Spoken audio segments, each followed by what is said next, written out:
Hari pertama aku pindah ke rumah mewah suamiku, aku menemukan seorang nenek terlantar di depan gerbang. Saat ku beri makan, dia menggenggam tanganku dan berbisik, "Tolong bantu aku balas dendam kepada suamimu." Aku mengira dia gila. Tapi malam itu, setelah membuka map tua yang disembunyikannya, aku sadar mungkin selama ini aku menikah dengan pria yang hidup dari rumah hasil rampasan. Sebelum ceritanya dimulai, silahkan tulis di kolom komentar dari mana saja teman-teman yang menonton cerita ini. Jangan lupa like dan subscribe agar channel ini bisa semakin berkembang dan bisa mempersembahkan cerita yang lebih menarik lagi. Pagi itu, sinar matahari menyelinap lembut melalui celah tirai mobil yang melaju perlahan memasuki sebuah kawasan perumahan tua di pinggiran kota. Jalanannya lebar dan dipenuhi pepohonan rindang yang menjulang tinggi di kedua sisi. Daun-daun yang bergoyang tertiup angin menciptakan bayangan bergerak di atas aspal, seolah menyambut kedatangan penghuni baru yang akan memulai lembaran kehidupan mereka.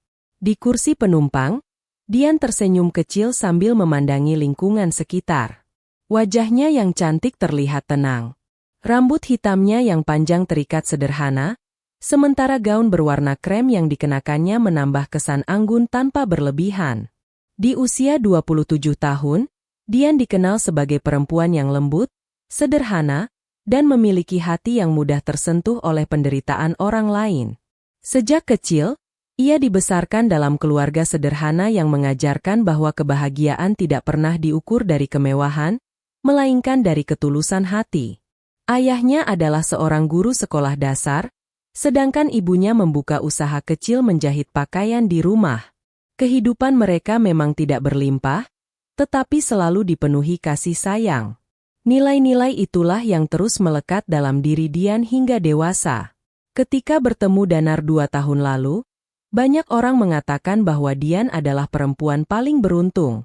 Danar bukan hanya tampan dan mapan, tetapi juga dikenal memiliki sikap yang sopan kepada siapapun. Ia adalah pemilik sebuah perusahaan properti yang berkembang pesat. Di berbagai kegiatan sosial, namanya sering muncul sebagai donatur. Ia rajin membantu pembangunan rumah ibadah, memberi santunan kepada anak yatim, bahkan beberapa kali membantu biaya pengobatan warga kurang mampu tanpa ingin namanya dipublikasikan.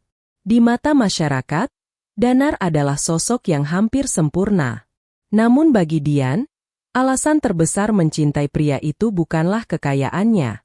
Yang membuat hatinya luluh adalah perhatian kecil yang selalu diberikan Danar setiap hari. Ia tidak pernah lupa menanyakan apakah Dian sudah makan, selalu menyempatkan diri pulang lebih awal jika istrinya sedang kurang sehat, dan tidak pernah meninggikan suara ketika mereka berbeda pendapat. Semua itu membuat Dian yakin bahwa dirinya telah menemukan pasangan hidup yang selama ini ia impikan. Mobil akhirnya berhenti di depan sebuah gerbang besi hitam yang menjulang tinggi. Danar turun lebih dulu, lalu membuka pintu untuk Dian sambil tersenyum hangat. "Selamat datang di rumah baru kita," ucapnya pelan. Dian melangkah keluar dan langsung terdiam. Di hadapannya berdiri sebuah rumah bergaya klasik yang sangat megah. Bangunannya terdiri dari 2 lantai dengan pilar-pilar besar berwarna putih. Halaman depannya dipenuhi rumput hijau yang tertata rapi, sementara pohon-pohon tua mengelilingi pekarangan seperti pagar alami. Rumah itu begitu indah. Namun entah mengapa, Dian merasakan sesuatu yang sulit dijelaskan. Suasana di sana terasa sangat sunyi. Bukan sunyi yang menenangkan, melainkan sunyi yang membuat siapapun tanpa sadar berbicara lebih pelan. "Kenapa?" tanya Danar sambil memperhatikan wajah istrinya. Dian menggeleng pelan. "Tidak apa-apa. Cuma, rumah ini besar sekali." Danar tersenyum. "Rumah ini sudah lama kosong. Dulu milik keluarga besar kami. Mengapa tidak ditempati?" Danar menarik napas pendek. Semua orang sibuk dengan kehidupan masing-masing. Setelah ayah meninggal, rumah ini hanya dirawat penjaga kebun. Sayang kalau terus dibiarkan kosong. Dian mengangguk perlahan. Ia menerima penjelasan itu tanpa rasa curiga sedikit pun. Mereka kemudian mulai memasuki rumah. Begitu pintu utama terbuka, Aroma kayu tua langsung memenuhi udara. Interior rumah masih terlihat sangat terawat. Lantai marmer mengilap memantulkan cahaya matahari. Sebuah tangga besar melengkung menuju lantai 2, sementara lampu gantung kristal menggantung megah di tengah ruang tamu. Semuanya terlihat begitu mewah. Meski demikian, Dian kembali merasakan keheningan yang aneh. Rumah sebesar itu seharusnya terasa hangat. Namun entah mengapa, ia justru merasa seolah bangunan itu telah terlalu lama kehilangan penghuninya. Besok kita bisa mulai mengganti beberapa furnitur kalau kamu mau, kata Danar. Dian tersenyum. Aku justru suka perabot lama seperti ini. Danar tertawa kecil. Itulah yang aku suka darimu. Kamu selalu bisa melihat keindahan dari sesuatu yang sederhana. Hari itu mereka menghabiskan waktu dengan membongkar kardus-kardus pindahan. Dian menata dapur lebih dulu. Ia menyusun piring, gelas, dan peralatan memasak dengan penuh semangat. Sesekali ia bersenandung pelan, menikmati setiap sudut rumah yang perlahan mulai terasa hidup. Sementara Danar sibuk menerima beberapa panggilan dari kantornya. Menjelang siang, beberapa tetangga mulai berdatangan. Mereka membawa buah tangan sebagai ucapan selamat datang. Dian menyambut semuanya dengan ramah. Namun ada sesuatu yang membuatnya heran. Setiap kali pembicaraan mengarah pada rumah itu, wajah para tetangga berubah menjadi canggung. Seorang ibu parubaya bahkan sempat memandang ke arah lantai 2 cukup lama sebelum buru-buru mengalihkan pembicaraan. Rumahnya besar sekali ya, ucap wanita itu sambil tersenyum tipis. Iya, Bu, jawab Dian ramah. Lama kosong. Katanya begitu. Wanita itu mengangguk pelan. Oh, hanya itu. Tidak ada cerita lain. Seolah ia ingin mengatakan sesuatu tetapi mengurungkannya. Hal serupa terjadi pada tamu berikutnya. Mereka semua bersikap ramah. Tetapi setiap kali mata mereka mengarah ke bangunan rumah, selalu muncul tatapan yang sulit dijelaskan. Tatapan yang penuh keraguan.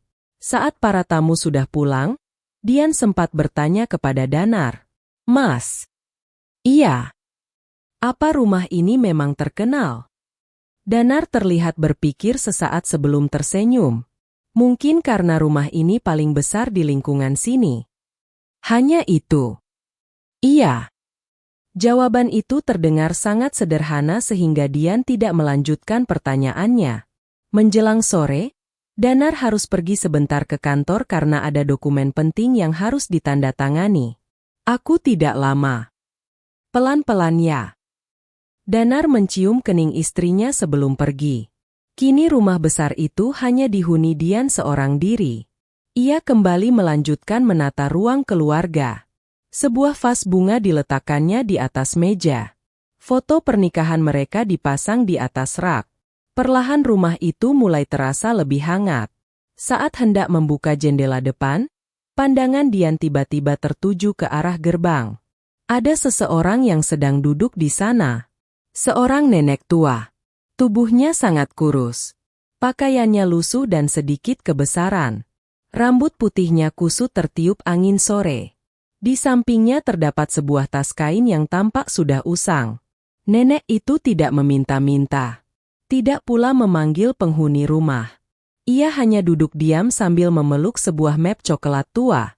Dian memperhatikan dari balik jendela. Ada rasa iba yang langsung memenuhi dadanya. Tanpa berpikir panjang, ia mengambil sebotol air mineral lalu berjalan menuju gerbang. Nek! Wanita tua itu perlahan mengangkat wajahnya. Sorot matanya terlihat lelah, tetapi begitu dalam. Minum dulu ya, Nek.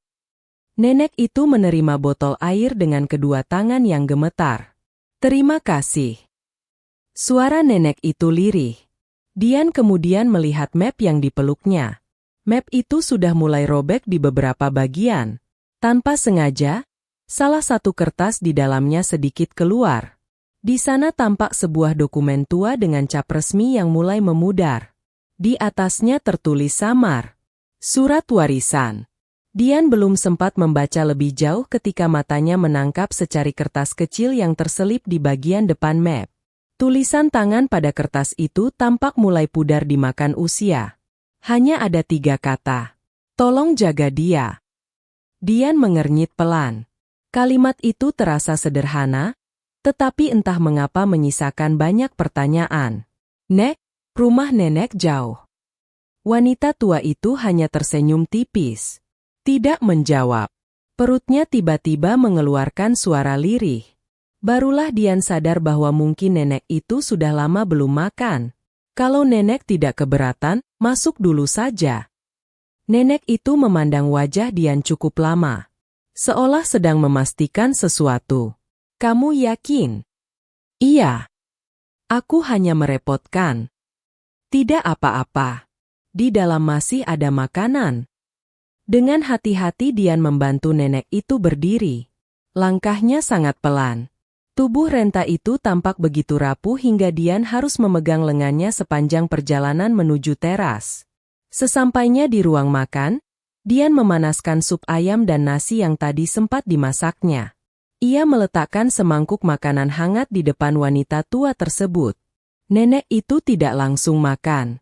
Ia hanya memandang makanan itu dengan mata berkaca-kaca. Silakan, Nek. Beberapa detik kemudian, ia mulai menyuapkan nasi sedikit demi sedikit. Cara makannya sangat pelan dan penuh kehati-hatian. Seolah setiap suapan memiliki arti yang begitu besar. Dian duduk di seberangnya sambil tersenyum hangat. Ia tidak bertanya macam-macam. Baginya, membantu seseorang tidak selalu harus mengetahui seluruh latar belakangnya. Kadang, cukup memastikan orang itu tidak lagi kelaparan. Sore mulai berganti senja. Cahaya jingga masuk melalui jendela besar ruang makan dan menyelimuti ruangan dengan warna keemasan. Suasana rumah yang sebelumnya terasa kosong perlahan berubah lebih hangat. Namun jauh di dalam hati Dian, rasa penasaran mulai tumbuh. Siapakah sebenarnya wanita tua bernama Rusti itu? Mengapa ia membawa surat warisan yang sudah sangat tua? Dan untuk siapakah pesan sederhana bertuliskan, "Tolong jaga dia"? Itu sebenarnya ditujukan? Pertanyaan-pertanyaan itu terus berputar di benaknya, sementara Rusti hanya duduk diam memandangi halaman rumah melalui jendela, dengan tatapan yang seolah menyimpan begitu banyak cerita yang belum pernah terungkap. Malam pertama itu berlalu tanpa kejadian aneh. Dian mempersilakan Rusti beristirahat di salah satu kamar tamu di lantai bawah, karena ia tidak tega membiarkan wanita tua itu kembali tidur di luar. Sebelum tidur, Dian bahkan menyiapkan selimut hangat dan segelas air putih di samping tempat tidur. Rusti hanya mengangguk pelan sambil mengucapkan terima kasih dengan suara lirih. Keesokan paginya, matahari baru saja muncul ketika Danar telah bersiap berangkat ke kantor. Ia mengenakan setelan jas berwarna abu-abu gelap dengan dasi biru tua. Seperti biasa, wajahnya memancarkan ketenangan yang membuat siapapun mudah percaya kepadanya. Bagaimana keadaan nenek itu? Tanyanya sambil merapikan jam tangannya. Masih lemah. Semalam dia tidur nyenyak. Danar mengangguk. Kalau sudah agak baikan, mungkin bisa dibantu menghubungi keluarganya. Iya, Mas. Danar mencium kening Dian sebelum melangkah menuju pintu. Jangan terlalu capek beres-beres rumah. Dian tersenyum. Hati-hati di jalan. Mobil Danar perlahan meninggalkan halaman rumah. Suara mesinnya semakin lama semakin menghilang hingga yang tersisa hanyalah kesunyian pagi. Rumah besar itu kembali terasa lengang. Dian kemudian menuju dapur untuk menyiapkan bubur ayam hangat bagi Rusti. Beberapa menit kemudian, ia membawa nampan berisi sarapan ke kamar tamu. Nek, sudah bangun. Rusti duduk di tepi ranjang sambil menatap keluar jendela. Wajahnya tampak lebih segar dibanding kemarin, meskipun garis-garis usia yang dalam masih terlihat jelas. Aromanya enak, katanya pelan. Semoga cocok. Rusti mulai makan perlahan. Dian memperhatikan setiap gerakannya. Cara wanita tua itu memegang sendok begitu halus, bahkan terlihat berkelas. Sangat berbeda dengan penampilan lusuhnya. Hal kecil itu membuat Dian kembali bertanya-tanya tentang siapa sebenarnya Rusti. Setelah selesai makan, Dian mengajak Rusti berjalan-jalan sebentar di halaman agar tubuhnya terkena sinar matahari pagi. Angin bertiup lembut di antara pepohonan tua yang mengelilingi rumah. Burung-burung berkicau dari kejauhan, menciptakan suasana damai. Namun ketenangan itu mulai berubah ketika Rusti tiba-tiba menghentikan langkahnya di dekat taman kecil. Kolam ikannya sudah ditutup. Dian menoleh heran. Kolam ikan. Rusti menunjuk ke arah hamparan rumput. Dulu di situ ada kolam, ada jembatan kayu kecil, banyak ikan koi merah. Dian mengikuti arah telunjuknya. Yang ada di sana hanyalah taman dengan rumput hijau dan beberapa tanaman hias. Setahu saya memang dari awal seperti ini, Nek. Rusti menggeleng pelan. Tidak dulu berbeda. Dian tersenyum kecil. Mungkin wanita tua itu hanya salah mengingat. Mereka kembali berjalan. Saat melewati ruang makan, Rusti tiba-tiba berkata lagi. Lemari porselennya dipindah. Dian berhenti. Lemari? Iya, dulu ada di sebelah sana. Rusti menunjuk sudut ruangan yang kini kosong. Dian semakin bingung. Bagaimana mungkin seorang wanita terlantar mengetahui letak perabot rumah yang bahkan baru pertama kali ia datangi? Mungkin saja ia pernah bekerja di rumah ini bertahun-tahun lalu, pikir Dian mencoba mencari penjelasan yang masuk akal. Namun keheranannya belum berhenti. Ketika mereka melewati tangga menuju lantai 2, Rusti kembali berbicara. Di balik dinding itu ada ruang penyimpanan kecil. Dian menoleh. Ruang penyimpanan. Iya. Rusti tampak berpikir keras sambil memegang kepalanya. Atau, mungkin sudah ditutup. Dian memandangi dinding yang dimaksud. Permukaannya tampak biasa saja. Tidak ada pintu ataupun bekas renovasi. Semakin lama, rasa penasaran dalam dirinya semakin besar. Siang menjelang. Dian mengajak Rusti duduk di ruang keluarga sambil menikmati teh hangat. Televisi menyala pelan hanya sebagai pengisi keheningan. Tiba-tiba Rusti bergumam sendiri. Pak Arman pasti marah kalau vas itu dipindah. Dian spontan bertanya, Pak Arman siapa, Nek? Rusti tidak langsung menjawab. Beberapa detik kemudian ia berkata pelan, Pak Arman, Bu Ratih, Raka kecil. Nama-nama itu terdengar asing. Namun yang membuat Dian terkejut adalah nama berikutnya. Danar. Wanita muda itu menatap Rusti. Nenek kenal suami saya. Rusti tampak linglung. Tatapannya kosong beberapa saat.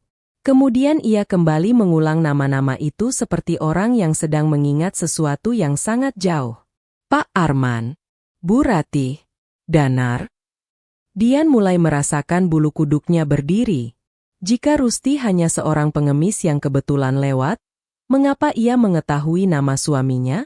Apakah mereka pernah bertemu sebelumnya? Atau mungkin Danar memang pernah membantu wanita tua itu? Pertanyaan demi pertanyaan bermunculan.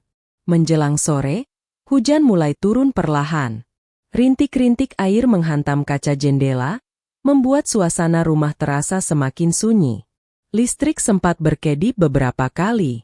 Dian mengambil lilin dari dapur untuk berjaga-jaga.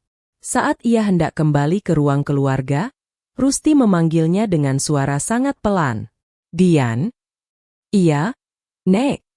Kemari. Nada suaranya berbeda. Serius. Pelan. Namun terdengar begitu berat. Dian mendekat dan duduk di sampingnya. Belum sempat berkata apa-apa, Rusti tiba-tiba menggenggam tangan Dian dengan sangat erat.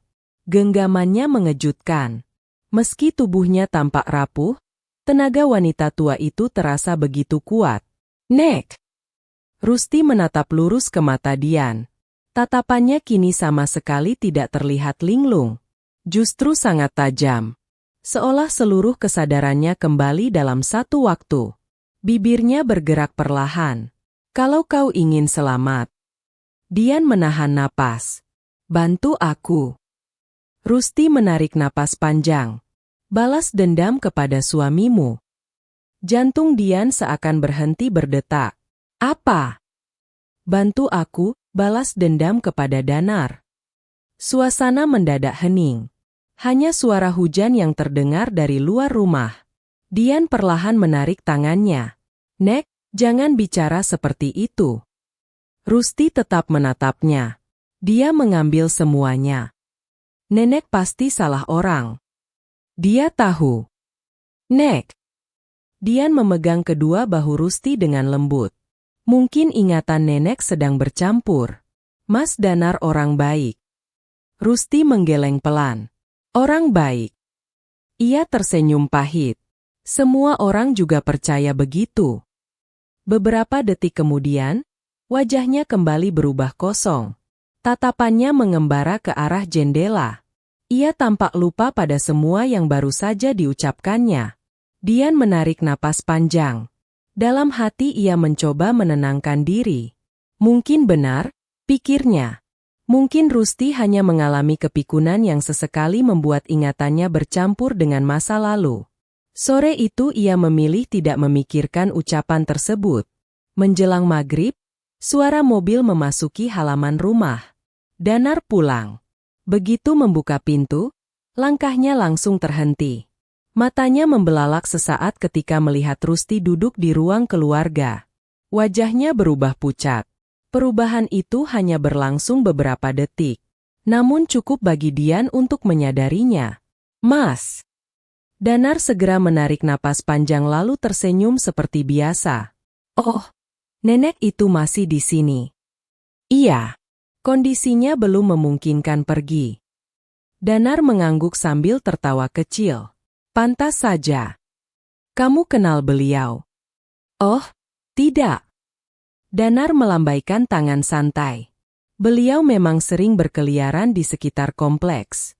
Kata warga sudah agak pikun. Rusti memandang Danar tanpa berkedip. Danar membalas tatapan itu sebentar sebelum mengalihkan pandangannya. Kasihan juga. Iya. Besok biar satpam mengantar beliau ke panti sosial saja. Dian mengangguk pelan. Meskipun entah mengapa ia merasa jawaban Danar terdengar terlalu cepat.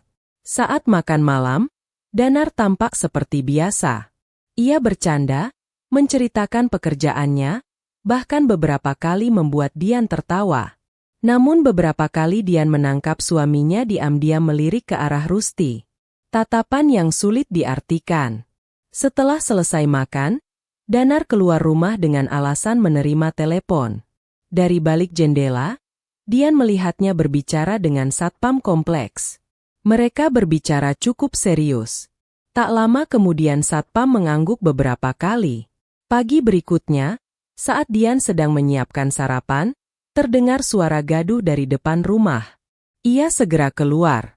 Dua satpam sedang membujuk Rusti agar meninggalkan halaman. Nek, mari kami antar. Ayo, Nek. Rusti tampak tidak melawan.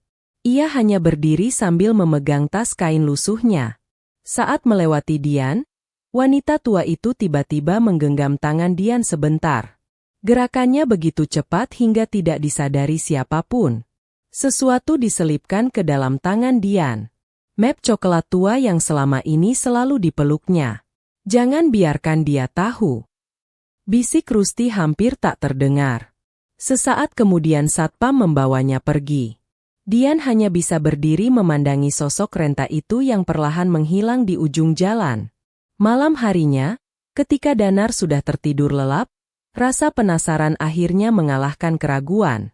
Dian mengunci pintu kamar, lalu mengeluarkan map tua yang sejak pagi ia sembunyikan di dalam lemari pakaiannya. Dengan tangan sedikit gemetar, ia membuka pengikat map yang mulai rapuh dimakan usia.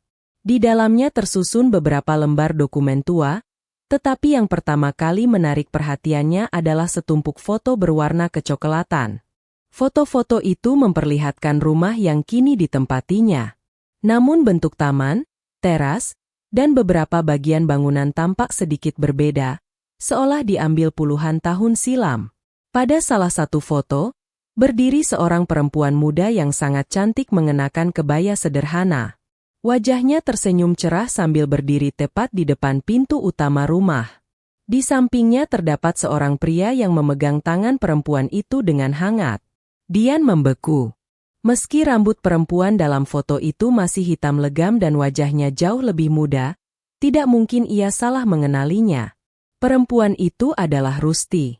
Dan yang membuat dada Dian mulai dipenuhi kegelisahan adalah kenyataan bahwa Rusti berdiri di rumah itu bukan sebagai tamu, melainkan seolah-olah sebagai pemiliknya. Saat itulah untuk pertama kalinya, penjelasan Danar mengenai asal-usul rumah warisan keluarga mereka mulai terasa tidak lagi sepenuhnya masuk akal. Dian menatap foto tua itu berulang kali, seolah berharap matanya sedang salah melihat. Namun semakin lama ia memperhatikannya, semakin jelas bahwa perempuan muda yang berdiri dengan senyum bahagia di depan rumah itu memang Rusti. Rumah yang kini ditempatinya tampak masih asli, belum mengalami renovasi sedikit pun. Bahkan pohon beringin besar di sudut halaman yang kini tinggal menyisakan batang tua masih terlihat rimbun dalam foto tersebut. Dian perlahan membalik foto berikutnya. Kali ini Rusti berdiri bersama seorang pria berusia sekitar 40 tahun. Wajah pria itu teduh, mengenakan kemeja putih lengan panjang dan celana kain hitam. Di belakang foto terdapat tulisan tangan yang mulai memudar. Rumah pertama kami.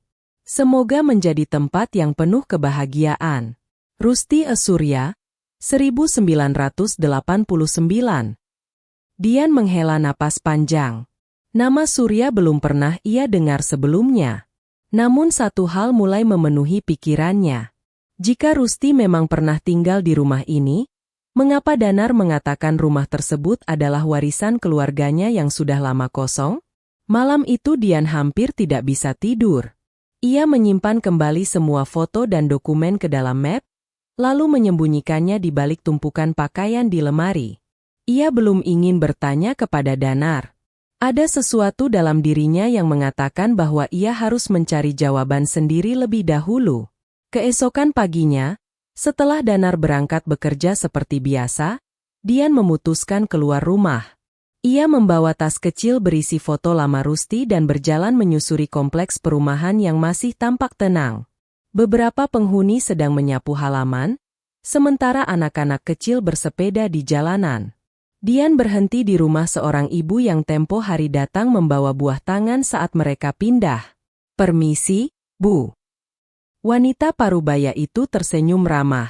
"Oh, Bu Dian. Silakan masuk." Setelah berbincang ringan beberapa menit, Dian akhirnya memberanikan diri mengeluarkan salah satu foto. "Bu, boleh saya bertanya sesuatu?" "Tentu." Ibu pernah melihat wanita ini. Senyum wanita itu perlahan memudar. Ia memandangi foto tersebut cukup lama sebelum menggeleng pelan. "Maaf, saya kurang tahu." Namun nada suaranya terdengar ragu. "Ibu yakin?" "Iya, mungkin saya salah ingat." Pembicaraan itu segera dialihkan ke topik lain. Ketika Dian pamit pulang, ia menangkap wanita itu berdiri lama di depan pintu sambil memperhatikan dirinya pergi dengan wajah gelisah. Peristiwa serupa kembali terjadi di rumah berikutnya. Seorang bapak pensiunan menerima Dian dengan baik. Namun begitu melihat foto Rusti, wajahnya langsung berubah pucat. Sebaiknya ibu tidak mencari tahu soal itu. "Mengapa, Pak?" Pria itu menoleh ke kanan dan kiri terlebih dahulu sebelum menjawab lirih. "Sudah terlalu lama." "Tapi siapa beliau sebenarnya?" Pria itu menggeleng cepat. "Saya tidak tahu."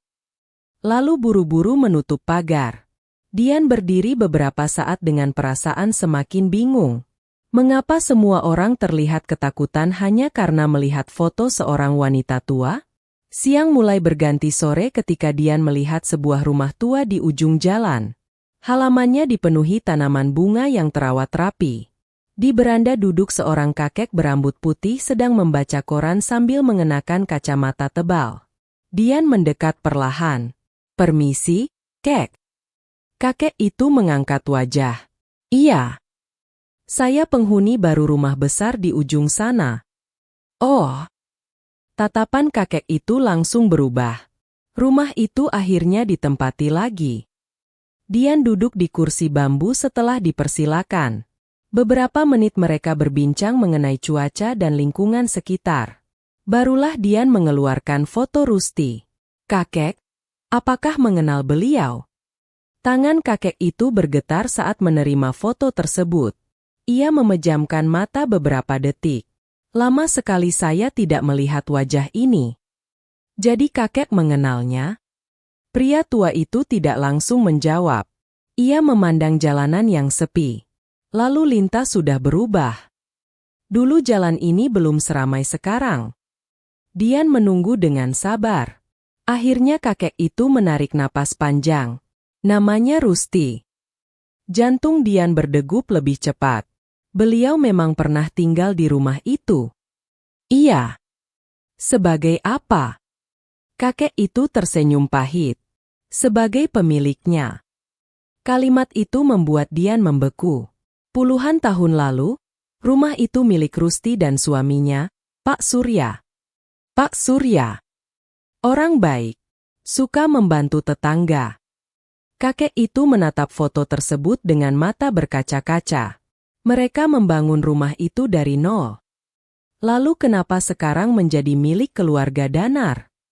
Kakek itu kembali diam. Butuh waktu cukup lama sebelum akhirnya ia berkata pelan. "Pak Surya meninggal mendadak." "Meninggal karena sakit?" Tidak ada yang benar-benar tahu. Dian merasakan tenggorokannya mengering. Setelah itu, beberapa bulan kemudian mulai beredar kabar bahwa Bu Rusti mengalami gangguan jiwa. Siapa yang menyebarkan kabar itu? Kakek itu menggeleng. "Saya tidak tahu." Beliau kemudian dibawa entah kemana. Rumah itu berpindah tangan. Dan sejak saat itu tidak ada lagi yang berani membahasnya. Dian menatap wajah kakek itu lekat-lekat. Mereka membangun rumah itu dari nol. Lalu kenapa sekarang menjadi milik keluarga Danar? Kakek itu kembali diam. Butuh waktu cukup lama sebelum akhirnya ia berkata pelan. "Pak Surya meninggal mendadak." "Meninggal karena sakit?" Tidak ada yang benar-benar tahu. Dian merasakan tenggorokannya mengering. Setelah itu, beberapa bulan kemudian mulai beredar kabar bahwa Bu Rusti mengalami gangguan jiwa. Siapa yang menyebarkan kabar itu? Kakek itu menggeleng. "Saya tidak tahu." Beliau kemudian dibawa entah kemana. Rumah itu berpindah tangan. Dan sejak saat itu tidak ada lagi yang berani membahasnya. Dian menatap wajah kakek itu lekat-lekat. Mengapa tidak ada yang membantu beliau? Kakek tua itu menghela napas panjang. Dulu banyak orang takut. Takut kepada siapa? Ia hanya menundukkan kepala. Tidak ada jawaban. Namun diamnya justru terasa lebih berat daripada kata-kata. Sebelum pulang, kakek itu berkata lirih. "Nak, iya. Kalau memang ingin mencari kebenaran, lakukan dengan hati-hati." Maksud kakek. Kadang masa lalu tidak benar-benar mati. Perjalanan pulang terasa jauh lebih panjang daripada biasanya. Setibanya di rumah, Dian langsung menuju ruang kerja yang berada di lantai 2. Ruangan itu jarang digunakan. Di sudut ruangan terdapat beberapa kardus berisi dokumen lama yang belum sempat dibongkar sejak mereka pindah. Awalnya Dian hanya berniat merapikannya. Namun kini ia mulai membuka satu persatu. Sebagian besar berisi kwitansi renovasi dan dokumen pajak. Hingga akhirnya ia menemukan sebuah map tipis bertuliskan arsip lama. Di dalamnya terdapat salinan sertifikat tanah yang diterbitkan beberapa tahun setelah meninggalnya Pak Surya. Nama pemiliknya bukan Rusti. Bukan pula Surya.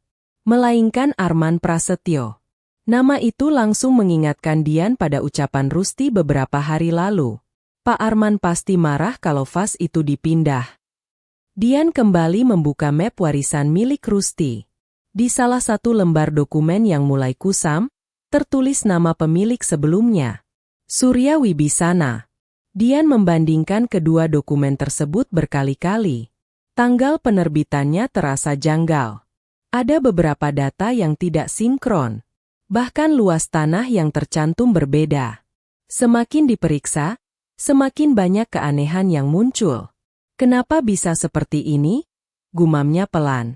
Menjelang sore, suara mobil Danar terdengar memasuki halaman. Dengan cepat Dian menyimpan semua dokumen ke tempat semula. Ia turun ke bawah seolah tidak terjadi apa-apa. Danar masuk sambil tersenyum. Hari ini bagaimana? Baik. Kamu keluar rumah. Pertanyaan itu terdengar biasa. Namun entah mengapa Dian merasa nada suaranya sedikit berbeda. Iya. Kemana? Jalan-jalan keliling kompleks. Danar mengangguk perlahan. Lumayan bisa kenal tetangga. Iya. Ia terus memperhatikan wajah Dian beberapa saat. Kamu kelihatan capek. Mungkin karena cuaca panas. Danar tersenyum tipis. Namun selama makan malam, Dian merasa suaminya beberapa kali mengamatinya diam-diam. Seolah sedang memastikan sesuatu. Malam harinya, ketika Dian keluar kamar untuk mengambil air minum, ia tanpa sengaja melihat Danar berdiri di ruang kerja. Pria itu sedang membuka salah satu laci meja. Begitu menyadari Dian datang, Danar langsung menutupnya. Belum tidur. Sebentar lagi. Aku cuma cari dokumen. Dian mengangguk. Namun perasaannya semakin tidak tenang. Apakah Danar mulai menyadari bahwa dirinya sedang mencari sesuatu? Hari-hari berikutnya, Dian mulai bersikap lebih hati-hati. Ia tidak lagi memperlihatkan rasa penasarannya di depan suami. Tetapi diam-diam ia terus menyimpan semua dokumen yang menurutnya mencurigakan. Suatu sore ketika matahari hampir tenggelam, Dian sedang menyiram tanaman di halaman depan. Tiba-tiba terdengar suara pelan dari balik pagar. Dian? Ia terkejut. Suara itu sangat dikenalnya. Dian segera membuka pagar sedikit. Di sana berdiri Rusti. Tubuhnya tampak lebih lemah daripada sebelumnya. Pakaiannya masih sama lusuh. Namun kali ini ia membawa sesuatu yang berbeda. Sebuah kotak besi kecil berwarna hitam. Kotak itu tampak tua dengan sudut-sudut yang mulai berkarat. Kedua tangannya menggenggam kotak tersebut erat-erat, seolah sedang menjaga benda yang sangat berharga. Nek, dari mana saja? Rusti hanya tersenyum tipis. Aku belum boleh lama di sini. Nenek masuk dulu. Rusti menggeleng. Belum sempat Dian bertanya lagi, wanita tua itu menyodorkan kotak besi tersebut ke hadapannya. Jaga ini. Apa isinya? Rusti menatap mata Dian dalam-dalam. Jawaban yang selama ini kau cari. Dian menerima kotak itu dengan kedua tangan. Kotaknya terasa berat. Di bagian depan terdapat sebuah lubang kunci kecil yang sudah mulai berkarat. Nek, kuncinya di mana? Rusti tidak menjawab. Ia hanya mengusap lembut tangan Dian, lalu menoleh ke arah jalan kosong di belakangnya, seolah takut ada seseorang yang sedang mengawasi. Sesaat kemudian, wanita tua itu berbalik dan berjalan perlahan meninggalkan rumah, membiarkan Dian berdiri terpaku di depan gerbang sambil memeluk kotak besi tua yang masih terkunci rapat. Di dalam hatinya, rasa penasaran kini berubah menjadi keyakinan bahwa benda tua di tangannya menyimpan rahasia besar yang telah dikubur selama puluhan tahun, dan mungkin akan mengubah seluruh hidupnya begitu kotak itu berhasil dibuka. Malam itu, setelah memastikan Danar telah tertidur lelap di kamar mereka, Dian membawa kotak besi tua itu ke ruang kerja di lantai 2. Ia mengunci pintu dari dalam, lalu meletakkan kotak tersebut di atas meja yang diterangi lampu belajar. Kotak itu tampak semakin tua ketika dilihat dari dekat.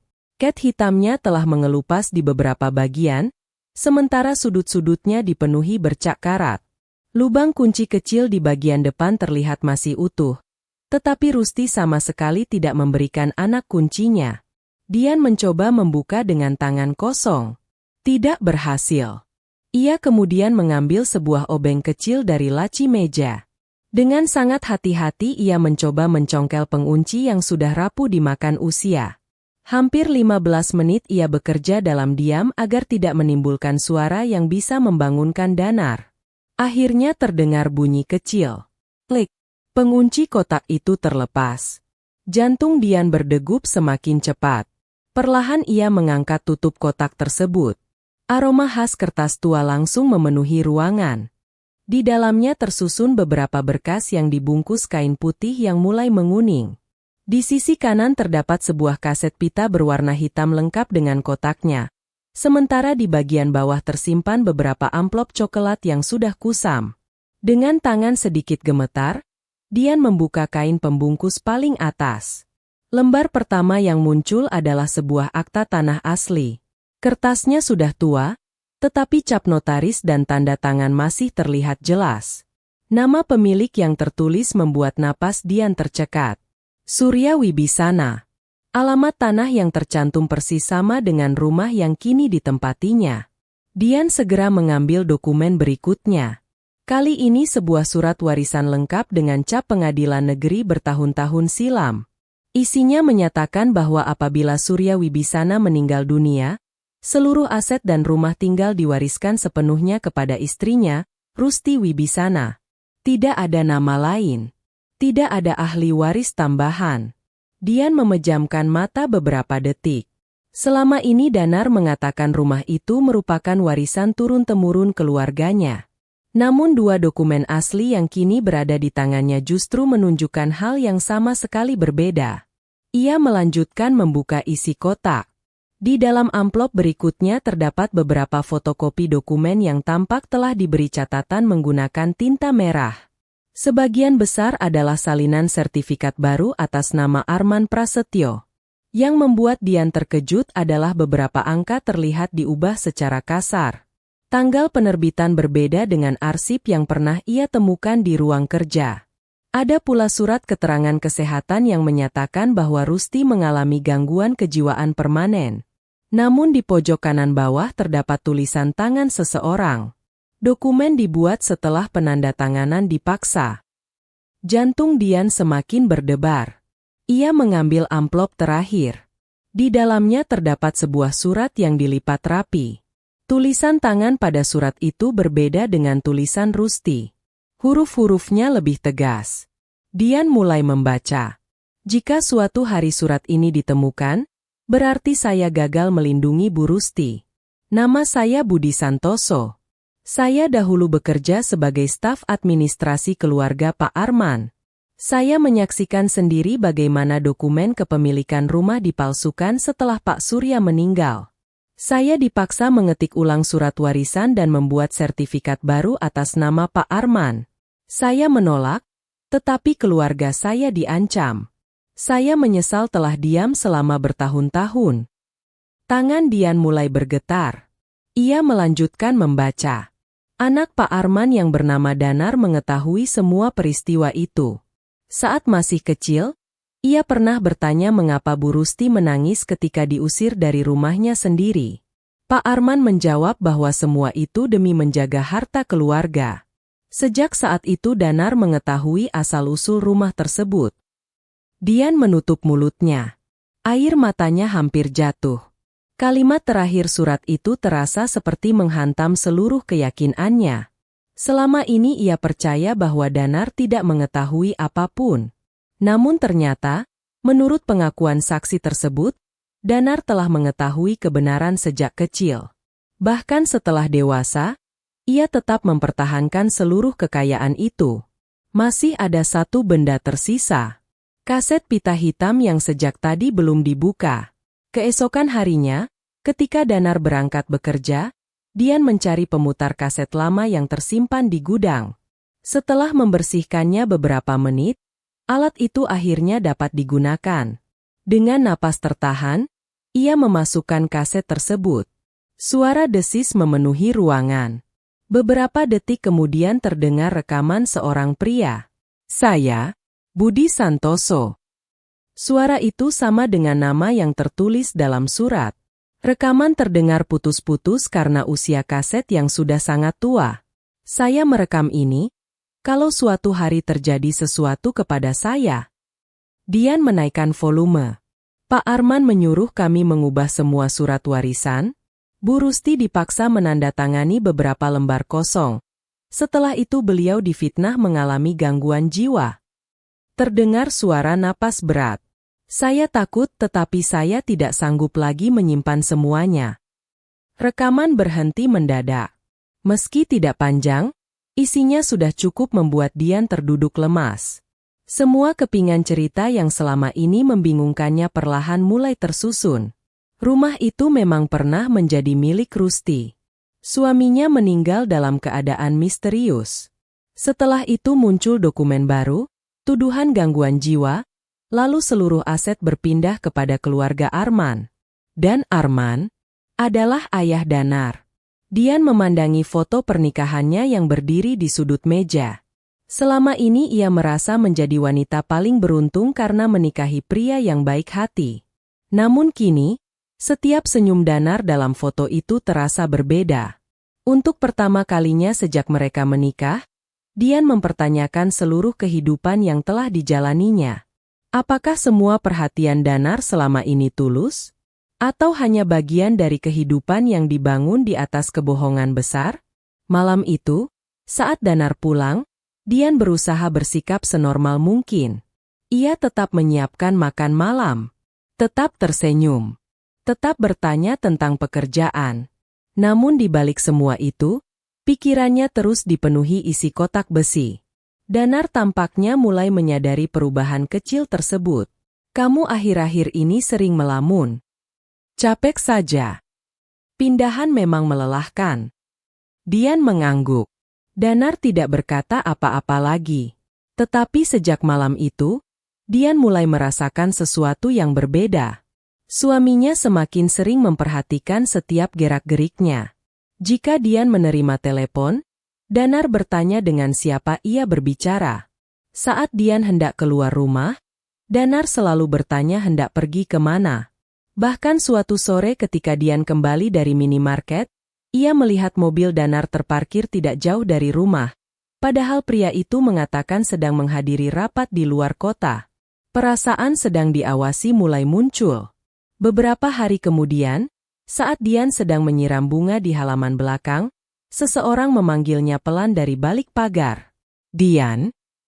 Ia segera menoleh. Rusti kembali datang.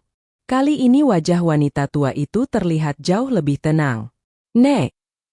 Dian segera membukakan pintu samping agar tidak terlihat dari jalan. Begitu masuk ke halaman belakang, Rusti duduk perlahan di bangku kayu. Nenek, aku sudah membuka kotaknya. Rusti hanya mengangguk. Jadi, semua itu benar. Wanita tua itu memandang langit beberapa saat. Luka yang paling dalam bukan karena kehilangan rumah. Lalu karena apa?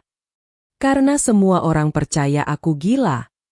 Air mata mulai mengalir di pipi Rusti. Aku kehilangan nama baikku. Dian menggenggam tangan renta itu. Nenek ingin aku melapor ke polisi. Rusti menggeleng. Aku tidak pernah menyuruhmu membenci. Tapi nenek bilang ingin balas dendam. Rusti tersenyum tipis. Balas dendam bukan selalu membunuh. Dian terdiam. Aku hanya ingin kebenaran kembali. Aku ingin orang tahu siapa aku sebenarnya. Aku ingin nama suamiku dibersihkan. Aku ingin rumahku kembali dengan cara yang benar. Kata-kata itu membuat Dian menyadari sesuatu. Selama ini ia membayangkan Rusti dipenuhi amarah. Namun yang sebenarnya diinginkan wanita tua itu hanyalah keadilan. Tidak lebih.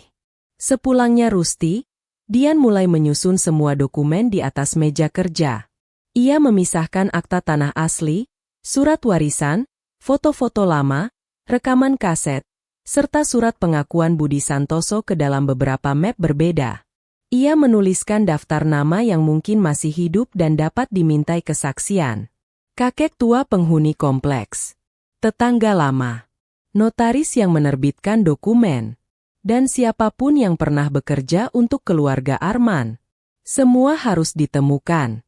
Namun di saat yang sama, Danar juga mulai merasakan bahwa seseorang sedang menggali masa lalu keluarganya. Suatu malam, Dian terbangun karena mendengar suara Danar berbicara melalui telepon di balkon. Nada suaranya jauh lebih tegang daripada biasanya. Cari dia. Oh, aku tidak peduli bagaimana caranya. Oh, kalau sampai dokumen itu muncul, semuanya selesai. Dian yang berdiri di balik tirai tidak dapat mendengar lawan bicara Danar. Tetapi dari ekspresi wajah suaminya, ia tahu satu hal dengan pasti. Danar bukan lagi pria tenang yang selama ini dikenalnya. Ia mulai panik. Dan kepanikan itu menjadi pertanda bahwa rahasia yang terkubur selama puluhan tahun perlahan mulai muncul ke permukaan, membawa ancaman yang bisa meruntuhkan seluruh kehidupan yang selama ini dibangun di atas kebohongan. Dan kepanikan itu menjadi pertanda bahwa rahasia yang terkubur selama puluhan tahun perlahan mulai muncul ke permukaan, membawa ancaman yang bisa meruntuhkan seluruh kehidupan yang selama ini dibangun di atas kebohongan. Sejak malam itu, Dian memahami bahwa waktu tidak lagi berpihak kepadanya. Jika Danar benar-benar mulai bergerak untuk menghilangkan bukti, maka setiap hari yang terlewat dapat menjadi kesempatan bagi kebenaran untuk kembali dikubur. Ia memutuskan berhenti menyelidiki seorang diri. Bukti-bukti yang dimiliki Rusti sudah terlalu besar untuk disimpan hanya di dalam lemari rumah yang kini terasa semakin tidak aman. Melalui rekomendasi seorang dosen hukum yang pernah dikenalnya semasa kuliah, Dian bertemu dengan seorang pengacara bernama Arif Prakoso. Pria berusia sekitar 50 tahun itu dikenal memiliki reputasi bersih dan sering menangani perkara perdata yang melibatkan sengketa tanah. Arif tidak langsung percaya begitu melihat setumpuk dokumen yang dibawa Dian. Ia memeriksa satu demi satu berkas dengan sangat teliti, membandingkan cap notaris, nomor registrasi, hingga tanda tangan pada setiap lembar dokumen. Pemeriksaan berlangsung hampir 3 jam tanpa banyak percakapan. Semakin lama wajah Arif semakin serius. Sesekali ia membuka buku registrasi hukum lama yang dibawanya, kemudian mencocokkan nomor akta dengan data yang masih tersimpan dalam arsip digital pemerintah. Hasil pemeriksaan awal membuat suasana ruangan menjadi sunyi. Beberapa dokumen yang selama ini disimpan Rusti ternyata memiliki keaslian yang jauh lebih kuat dibanding sertifikat yang selama puluhan tahun digunakan keluarga Arman. Nomor registrasi akta tanah masih tercatat sebagai dokumen resmi. Surat warisan juga sesuai dengan arsip pengadilan yang masih dapat ditelusuri. Sebaliknya, beberapa dokumen yang kini menjadi dasar kepemilikan keluarga Danar menunjukkan kejanggalan pada tanggal penerbitan, identitas saksi, bahkan penggunaan cap notaris yang ternyata baru dibuat beberapa tahun setelah tanggal yang tercantum dalam dokumen tersebut. Arif kemudian menyarankan agar seluruh bukti segera didokumentasikan dalam bentuk salinan resmi dan disimpan di beberapa tempat berbeda. Menurut pengalamannya, perkara yang menyangkut aset bernilai besar seringkali disertai upaya menghilangkan barang bukti. Atas saran pengacara itu pula, Dian mulai bekerja sama dengan seorang wartawan investigasi bernama Rendra. Selama bertahun-tahun Rendra dikenal sering membongkar kasus korupsi, mafia tanah, dan pemalsuan dokumen. Ia tidak mudah percaya pada cerita seseorang, tetapi ketika melihat kelengkapan dokumen serta mendengar rekaman suara Budi Santoso, ia menyadari bahwa kasus tersebut layak diselidiki lebih dalam. Penyelidikan berlangsung selama beberapa minggu. Rendra mendatangi kantor pertanahan, arsip pengadilan lama, hingga mewawancarai sejumlah mantan pegawai yang pernah bekerja di perusahaan keluarga Arman. Sebagian besar menolak berbicara. Namun sedikit demi sedikit, potongan-potongan cerita mulai tersusun menjadi gambaran yang jauh lebih jelas. Nama Arman Prasetyo ternyata pernah beberapa kali dikaitkan dengan sengketa lahan pada masa lalu, tetapi seluruh perkara selalu berhenti sebelum memasuki persidangan. Tidak ada bukti yang cukup untuk menjeratnya saat itu. Kini, dengan munculnya dokumen asli milik Rusti, seluruh sejarah lama kembali dipertanyakan. Di sisi lain, Rusti akhirnya bersedia menceritakan semuanya secara utuh. Kesaksian itu direkam secara resmi oleh pengacara sebagai bagian dari persiapan persidangan. Dengan suara yang terkadang bergetar karena menahan emosi, Rusti mengingat kembali kehidupan yang pernah dimilikinya. Puluhan tahun sebelumnya, Ia dan Surya membangun rumah itu sedikit demi sedikit dari hasil usaha keluarga. Rumah tersebut bukan hanya tempat tinggal, tetapi juga menjadi simbol perjuangan mereka. Setelah Surya meninggal secara mendadak, Arman datang menawarkan bantuan mengurus administrasi warisan. Karena masih larut dalam duka, Rusti mempercayai semua proses yang dijelaskan kepadanya. Beberapa minggu kemudian, keadaan berubah drastis. Rusti dipaksa menandatangani sejumlah dokumen yang tidak sempat dibacanya. Saat menolak, muncul kabar bahwa dirinya mengalami gangguan kejiwaan akibat kehilangan suami. Tidak lama kemudian ia diusir dari rumah yang selama bertahun-tahun dibangunnya sendiri. Tidak ada seorang pun yang berani membelanya karena pengaruh keluarga Arman pada masa itu sangat besar. Selama puluhan tahun berikutnya, Rusti hidup berpindah-pindah. Ia dianggap orang gila, sering diusir dari berbagai tempat, sementara seluruh hartanya dinikmati orang lain. Yang paling menyakitkan bukanlah kehilangan rumah, melainkan hilangnya kehormatan dan nama baik yang tidak pernah berhasil dipulihkan. Sementara proses verifikasi terus berjalan, perubahan sikap Dian semakin sulit disembunyikan. Danar mulai menyadari bahwa istrinya tidak lagi mempercayai semua penjelasannya. Beberapa kali ia mencoba membuka pembicaraan, tetapi Dian selalu menjawab seperlunya. Keheningan di antara mereka perlahan menggantikan kehangatan yang dulu memenuhi rumah tersebut. Suatu malam Danar akhirnya mengakui bahwa ia mengetahui Dian sedang menyelidiki masa lalu keluarganya. Ia tidak lagi berpura-pura tidak tahu. Dengan wajah yang terlihat lelah, ia meminta agar penyelidikan dihentikan sebelum semuanya terlambat. Menurutnya, kesalahan itu terjadi pada generasi sebelumnya dan tidak ada gunanya membongkar kembali luka lama yang hanya akan menghancurkan banyak kehidupan. Namun permintaan itu tidak lagi mampu menggoyahkan hati Dian. Baginya, persoalan tersebut bukan sekadar tentang siapa yang melakukan kesalahan, melainkan tentang seseorang yang selama puluhan tahun kehilangan seluruh kehidupannya tanpa pernah memperoleh keadilan. Membiarkan kebohongan tetap hidup sama saja dengan ikut mempertahankan ketidakadilan itu. Mengetahui Dian tidak berubah pikiran, Danar mulai mengambil langkah lain. Beberapa saksi lama tiba-tiba didatangi orang-orang yang menawarkan sejumlah uang agar tetap diam. Ada pula yang menerima ancaman halus supaya tidak hadir jika perkara sampai disidangkan. Salah seorang mantan pegawai bahkan mengaku didatangi seseorang yang meminta seluruh arsip lama dimusnahkan. Untungnya, sebagian besar bukti utama telah diamankan lebih dahulu. Salinan dokumen sudah berada di tangan pengacara, sementara rekaman suara dan hasil investigasi wartawan disimpan di tempat terpisah sehingga sulit dihilangkan sekaligus. Beberapa bulan kemudian, gugatan perdata resmi diajukan ke pengadilan. Sidang pertama dipenuhi perhatian masyarakat karena melibatkan salah satu keluarga pengusaha yang cukup dikenal di kota tersebut. Berbagai media mulai memberitakan dugaan pemalsuan dokumen warisan yang selama puluhan tahun belum pernah terungkap. Persidangan berlangsung panjang dan melelahkan. Setiap sidang menghadirkan bukti baru yang semakin memperjelas jalannya peristiwa di masa lalu. Dokumen asli dibandingkan dengan dokumen kepemilikan yang selama ini digunakan keluarga Danar. Ahli forensik dokumen menerangkan adanya perbedaan tinta, jenis kertas, serta cap notaris yang tidak sesuai dengan periode penerbitannya. Saksi demi saksi mulai bermunculan. Kakek tua penghuni kompleks akhirnya memberanikan diri memberikan kesaksian mengenai kepemilikan rumah oleh Surya dan Rusti. Mantan pegawai administrasi menceritakan bagaimana suasana kantor berubah setelah Surya meninggal. Bahkan seorang mantan staf kantor pertanahan mengakui pernah diperintahkan memproses berkas yang menurutnya sudah terlihat bermasalah sejak awal. Semakin banyak kesaksian disampaikan, semakin sulit posisi keluarga Danar dipertahankan. Pemberitaan media berkembang dengan cepat.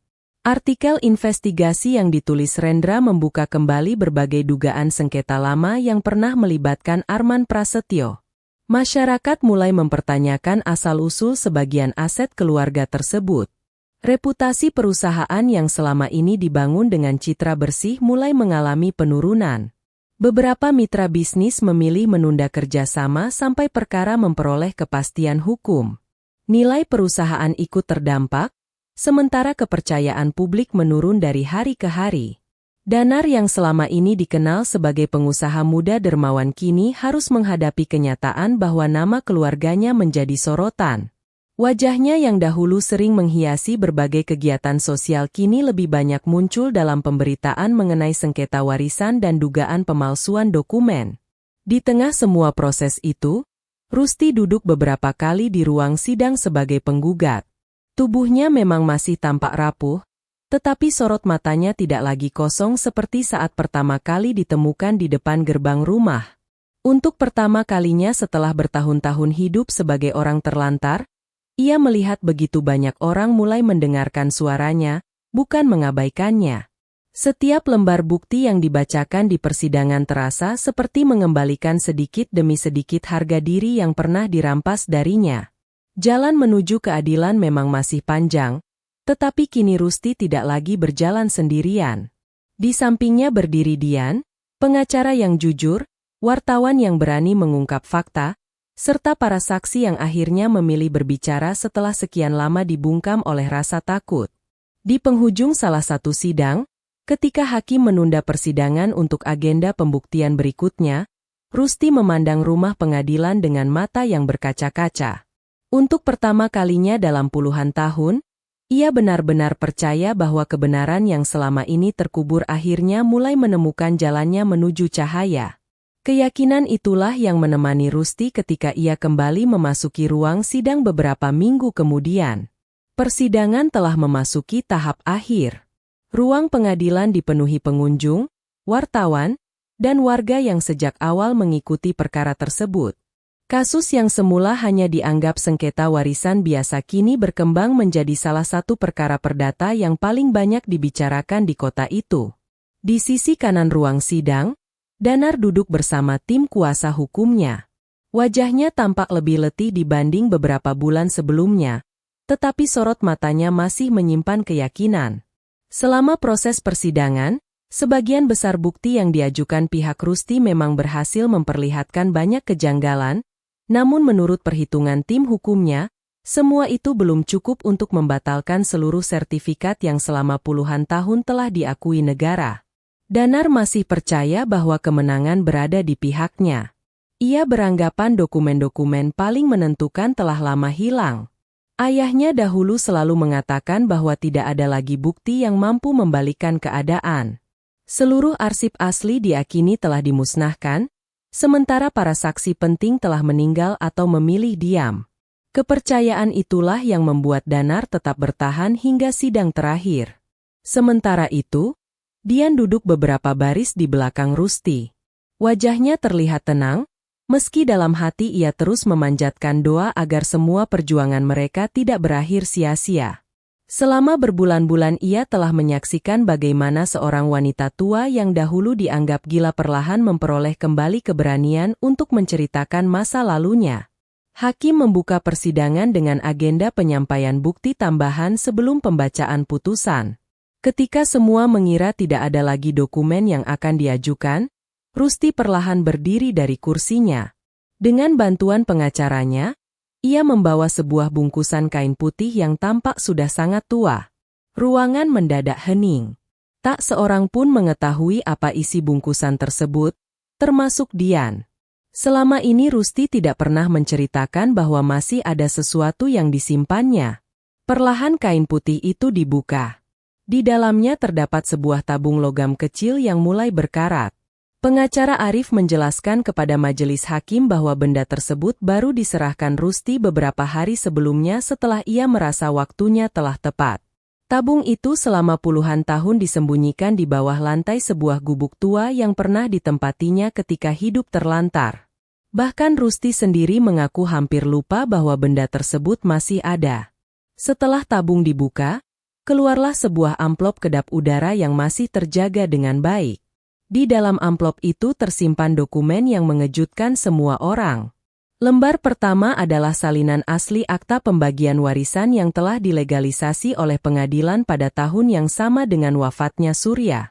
Dokumen tersebut bukan hanya memuat nama Rusti sebagai satu-satunya ahli waris, tetapi juga dilengkapi daftar aset yang sangat rinci, termasuk rumah yang kini ditempati Danar beserta seluruh bidang tanah di sekitarnya. Yang lebih mengejutkan lagi adalah adanya berita acara penitipan dokumen di hadapan notaris. Dalam berita acara itu dijelaskan bahwa apabila terjadi sengketa terhadap warisan Surya, salinan resmi dapat digunakan sebagai alat pembuktian yang memiliki kekuatan hukum sama dengan dokumen induknya. Dokumen itu memuat cap asli, tanda tangan notaris, nomor registrasi, serta daftar saksi yang seluruhnya berhasil diverifikasi oleh pengadilan. Ruangan sidang menjadi gaduh. Kuasa hukum Danar meminta waktu untuk memeriksa keaslian dokumen tersebut. Hakim mengabulkan permintaan itu. Selama beberapa jam berikutnya, ahli forensik dokumen memeriksa setiap halaman secara teliti.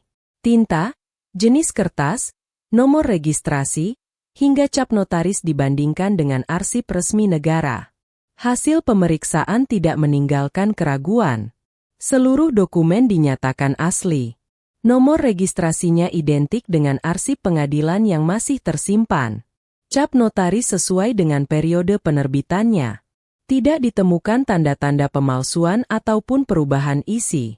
Bahkan salah seorang pejabat kantor pertanahan yang dipanggil sebagai saksi ahli menjelaskan bahwa apabila dokumen tersebut telah muncul sejak awal, proses balik nama puluhan tahun silam seharusnya tidak pernah bisa dilakukan. Wajah Danar perlahan kehilangan warna. Untuk pertama kalinya sejak persidangan dimulai, ia tidak lagi mampu menyembunyikan kepanikannya. Ia menyadari bahwa semua perhitungan yang selama ini diakininya telah runtuh dalam satu hari. Majelis hakim kemudian melanjutkan persidangan hingga pembacaan putusan beberapa hari kemudian. Suasana ruang sidang kembali dipenuhi pengunjung. Semua menunggu keputusan yang akan mengakhiri perkara panjang tersebut. Dalam amar putusannya, Majelis Hakim menyatakan bahwa kepemilikan awal atas rumah dan seluruh aset yang disengketakan terbukti berada di tangan Surya Wibisana dan secara sah diwariskan kepada Rusti Wibisana. Majelis juga menyatakan bahwa proses perpindahan hak yang dilakukan setelah wafatnya Surya mengandung cacat hukum karena didasarkan pada dokumen yang tidak sah. Atas dasar itu, seluruh sertifikat hasil pemalsuan dinyatakan tidak mempunyai kekuatan hukum dan harus dibatalkan sesuai prosedur yang berlaku. Pengadilan memerintahkan pengembalian hak kepemilikan kepada Rusti serta membuka jalan bagi proses administrasi untuk memulihkan seluruh aset yang pernah dirampas darinya. Begitu putusan dibacakan, Rusti menutup wajahnya dengan kedua tangan. Air mata yang selama puluhan tahun tertahan akhirnya mengalir tanpa bisa dibendung. Ia tidak menangis karena mendapatkan kembali rumah mewah atau tanah yang bernilai tinggi. Ia menangis karena akhirnya dunia mengakui bahwa selama ini ia tidak pernah berbohong. Namanya dipulihkan. Martabatnya dikembalikan. Sementara itu, kehidupan Danar berubah drastis dalam waktu singkat. Pemberitaan mengenai putusan pengadilan menyebar ke berbagai media nasional. Dewan Komisaris Perusahaan Keluarga mengadakan rapat luar biasa dan memutuskan memberhentikan Danar dari jabatannya sebagai direktur utama untuk menjaga kepercayaan investor. Beberapa proyek besar dibatalkan. Mitra usaha menarik diri. Penyelidikan terhadap berbagai aset keluarga juga mulai dilakukan oleh pihak berwenang sesuai ketentuan hukum yang berlaku. Rumah yang selama ini dianggap simbol keberhasilan keluarga itu harus dikosongkan setelah seluruh proses administrasi selesai. Kekayaan yang dibangun di atas dokumen palsu perlahan kembali kepada pemiliknya yang sah. Bagi Danar, kehilangan harta ternyata bukan pukulan yang paling berat. Yang paling menyakitkan adalah hilangnya kepercayaan masyarakat yang selama ini menghormatinya. Nama baik yang dibangun bertahun-tahun runtuh hanya dalam hitungan bulan. Beberapa hari setelah putusan berkekuatan hukum tetap, Dian mengajukan gugatan cerai. Keputusan itu bukan lahir dari kemarahan sesaat, melainkan dari kesadaran bahwa sebuah rumah tangga tidak dapat berdiri di atas kebohongan yang dipertahankan dengan sengaja. Ia menyadari bahwa Danar memang tidak menciptakan kejahatan itu sejak awal. Namun ketika dewasa, Ia memilih menikmati hasilnya dan membiarkan seorang wanita tua hidup sebagai orang terlantar selama puluhan tahun. Pilihan itulah yang tidak lagi mampu diterima oleh hati nurani Dian. Proses perceraian berlangsung tanpa banyak perselisihan. Danar tidak lagi mencoba mempertahankan rumah tangga mereka. Ia hanya menerima semua keputusan dengan wajah yang dipenuhi penyesalan. Di sisi lain, banyak orang mengira Rusti akan menggunakan seluruh harta yang kembali kepadanya untuk membalas perlakuan orang-orang yang pernah menyakitinya. Namun dugaan itu keliru. Ketika ditanya wartawan mengenai perasaannya setelah memenangkan perkara, Rusti hanya menjawab bahwa ia telah memaafkan semua orang yang pernah mengambil haknya. Baginya, memaafkan bukan berarti menganggap kejahatan itu tidak pernah terjadi. Memaafkan adalah memilih berhenti membawa kebencian agar sisa hidupnya tidak lagi dikuasai oleh luka masa lalu. Beberapa bulan kemudian, rumah besar yang dahulu menjadi sumber penderitaannya justru berubah menjadi awal harapan baru. Sebagian aset yang telah kembali dijual secara sah. Hasil penjualannya digunakan Rusti untuk mendirikan sebuah rumah singgah bagi para lansia terlantar yang selama ini hidup sendirian tanpa keluarga. Bangunan itu tidak dibuat semewah rumah lamanya. Namun setiap kamar dirancang agar para penghuni dapat hidup dengan nyaman, memperoleh makanan yang layak, pemeriksaan kesehatan rutin, dan perhatian yang selama ini mungkin tidak pernah mereka rasakan. Rusti menunjuk Dian untuk membantu mengelola yayasan tersebut. Dian menerima amanah itu dengan sepenuh hati. Setiap hari ia menyambut para lansia yang datang dengan senyum yang sama seperti ketika pertama kali ia mempersilakan Rusti masuk ke rumahnya. Bedanya, kini ia memahami bahwa satu tindakan kecil yang lahir dari rasa iba dapat mengubah begitu banyak kehidupan. Di halaman rumah singgah itu, Rusti sering duduk pada sore hari sambil memandang matahari yang perlahan tenggelam.